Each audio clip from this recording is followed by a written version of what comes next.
হরে কৃষ্ণ মাতাজি, বলছিলাম যে অনেকেই এই রাধা অষ্টমী ব্রত পালন করে, আবার অনেকেই করে না। এই ব্রত পালন করলে কি লাভ হয়? পদ্মপুরাণে উল্লেখ আছে যে কোনো ব্যক্তি যদি একবার মাত্র রাধাষ্টমী ব্রত পালন করে তাহলে সেই ব্যক্তিকে 1,00,000 একাদশী করার ফল লাভ হয়ে যায়।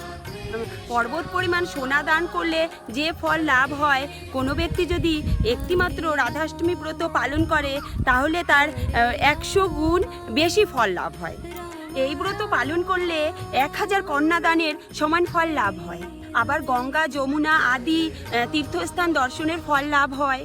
ব্রহ্ম হত্যা, গো হত্যা, চুরি, বিশ্বাসঘাতকতা আদি মহাপাপেরও বিনাশ হয়।